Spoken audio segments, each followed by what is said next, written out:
सृष्टि बचपन से ही दिखने में सुंदर नहीं थी, लेकिन अमीर बाप की बेटी सृष्टि पर उसकी माँ जान छिड़कती।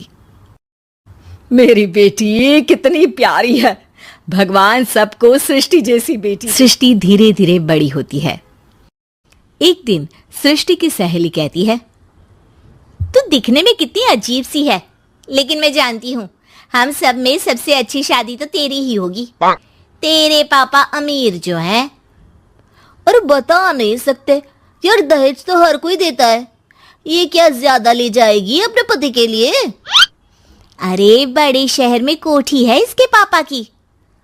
अरे पापा की है ना, कौन सी इसकी है? इसकी होती तब तो कोई भी लड़का इससे शादी कर लेता। अरे पापा की मतलब पापा की है तो मेरी ही है ना? किसने कहा? अब तेरी तो तब होगी ना जब तेरा भाई ना हो। वैसे भी शादी के बाद सारी प्रॉपर्टी भाई के नाम होती है। सृष्टि समझ जाती है कि उसे किसी भी हालत में माँ बाप की सारी प्रॉपर्टी को अपने नाम करना है, लेकिन कैसे? एक दिन सृष्टि का भाई शीनू कहता है, बहन क्या कर रही है? तुझसे एक बात करनी है।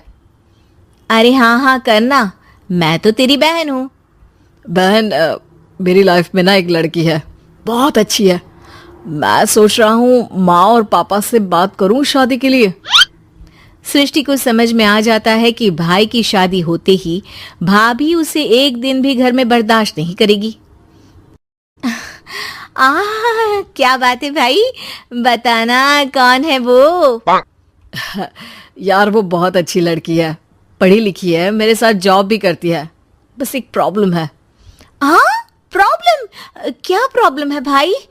यार वो शादीशुदा है, लेकिन उसके पति ने उसे सिर्फ इसलिए छोड़ दिया क्योंकि उसके माँ बाप दहेज नहीं दे पाए। सृष्टि ये सुनकर न जाने क्यों खुश हो जाती है।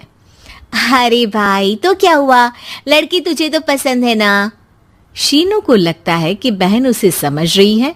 वो इस बात से अनजान होता है कि उसकी बहन की मंशा पूरा घर हड़पने की है। अपनी माँ से कहती है, मम्मी मुझे तो बहुत चिंता है, पता है शीनू क्या कर रहा है?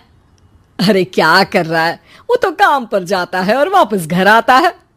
नहीं ना माँ, वो यही तो नहीं कर रहा, बाकी सब कर रहा है। आपको पता है उससे प्यार है, और वो भी एक शादीशुदा लड़की से। ये क्या हो गया, मैं सोसाइटी में क्या मुंह दिखाऊंगी?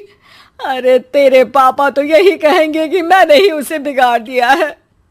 माँ देखो, मेरी बात मानो, पापा पर भी विश्वास करने की जरूरत नहीं है। अब आप ही बताओ, पापा इतनी देर घर के बाहर रहते हैं क्यों, बोलो? अरे बेटा वो तो नौकरी करते हैं ना।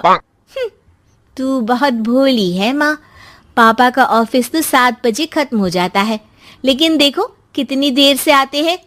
अरे नहीं बेटा, ऐसी कोई बात नहीं है। सृष्टि माँ को एक औरत से बात करते पिता की फोटो दिखाती है।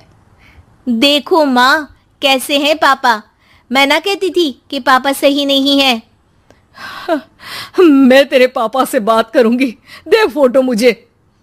ओ माँ, वो तो डिलीट हो गई।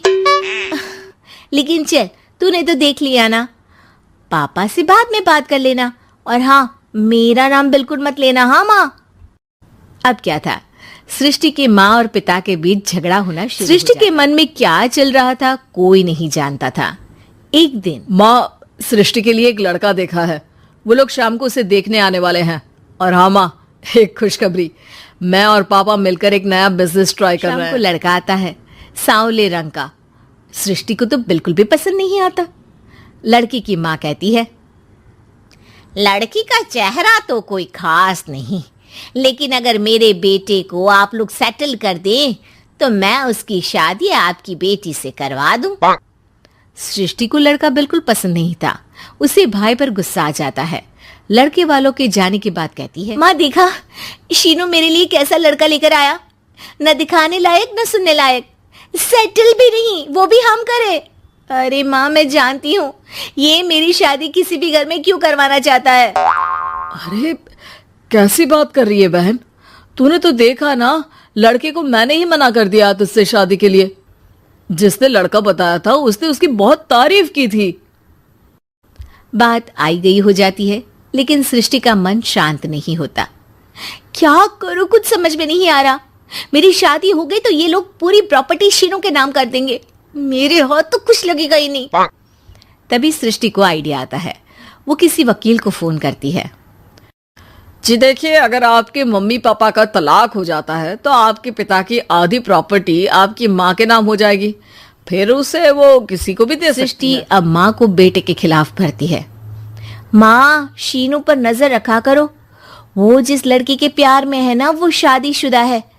यहाँ आएगी, सारा पैसा रुपया जमीन जायदाद सब हड़प लेगी। पापा का भी हाल तुमसे छुपा नहीं है। ऐसा ना हो कि मैं और आप एक दिन सड़क पर भीख मांगे। हे भगवान, मैं तो जीते जी मर जाऊंगी अगर ऐसा हो गया तो। ऐसा हो गया नहीं माँ, ऐसा ही होगा। अभी समय है, आगे का सोच लो। मैं तो कहती हूँ पापा से आधी प्रॉपर्टी लेकर अलग हो जाओ। पापा की आधी प्रॉपर्टी भी हम लोगों को अगर मिल जाती है ना तो अगले 7 जन्म सफल समझो। बेचारी माँ बेटी के कहने पर पति से तलाक लेकर अलग हो जाती है। अब पैसों से गाड़ी और अपने दूसरे महंगे शौक पूरे करने लगी। उसके दोस्त भी उसके पैसे इस्तेमाल करते। सृष्टि, कल तुम कहाँ थी? मैं सारा दिन घर पर अकेली थी। तो मैं क्या करूं? मैंने ठेका तो नहीं लिया है ना तुम्हें संभालने का। माँ को सृष्टि से ये उम्मीद नहीं थी। वो बैठकर रोने लगती है। वहीं उसका पति यानी कि सृष्टि के पिता आ जाते हैं। मैं जानता था कि तुम्हारा यही हाल होगा, तो आपने मुझे रोका क्यों नहीं? मैं रोकता तो तुम रुकती क्या? सृष्टि के कहने पर तुमने मुझ पर, अपने बेटे पर शक किया, लेकिन तुम ये भूल गई कि कैसे हम दोनों ने मिलकर जीवन में इतना सब खड़ा किया। माँ पति के गले लग जाती है। मुझे माफ कर दीजिए, मैंने आपकी कमाई का एक बड़ा हिस्सा गवा दिया। कोई बात नहीं, तुम साथ हो तो मैं ऐसी 7 प्रॉपर्टी खड़ी कर दूंगा। तभी वहां सृष्टि आ जाती है रोते हुए। माँ, मयंक ने मुझे छोड़ दिया। वो बोल रहा था जब तक मेरे पास पैसे थे तब तक ही वो मेरे साथ था। पापा, माँ, मुझे माफ कर दीजिए।